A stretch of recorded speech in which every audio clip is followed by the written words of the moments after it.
ለአመታት ከነበርንበት መሬት እየጠፋን በኃይል እየተሰደድን እስራት ያለ ፍርድ ገደብ የሌለው ወታደራዊ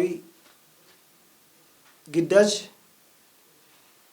ሴቶችን መድፈር የኢኮኖሚ ማዕቀብ ባህር ላይ ደግሞ እንደፈለገ እንዳይሰሩ ሰው ወጥቶ እንዳይገባ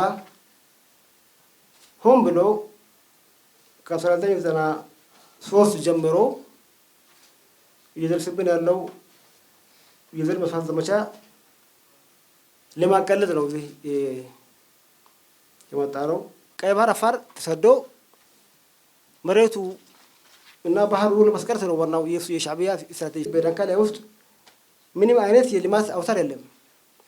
ይሄ ደግሞ የሻዕቢያ ስትራቴጂ አውቆ ነው ህዝቡ ሀገር ለቆ እንደሆነ ነው ፍላጎቱ። ጋምቢያ ያለው ባንጁል የሚገኘው የአፍሪካ ሰብአዊና ህዝቦች ኮሚሽን ላይ ያቀረበው ክሱ 122 ፔጅ ነው።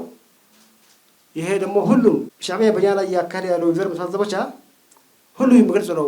ሪፖርቱ ክሱ ያስገባ ነው በጁን 4 ነው ክሱ የገባው። ግን ክሱ ወደ ኤርትራ የተላለፈው በዲሴምበር 11 ነው። ስለዚህ ቀኑ ገና ነው እና በ60 ቀን ውስጥ መልስ እንደምናገኝ ነው። ይሄ ደግሞ የዓለም ማህበረሰብ እንዲያውቅ በተለይም የአፍሪካ አህጉር ሰብአዊ መብቶች የተባበሩት መንግስታት ድርጅት እና የዓለም አቀፍ ሰብአዊ መብቶች ሁሉ በእኛ ላይ እየደረሰ ያለው የዘር ማጥፋት ዘመቻ እንዲያውቁ ነው።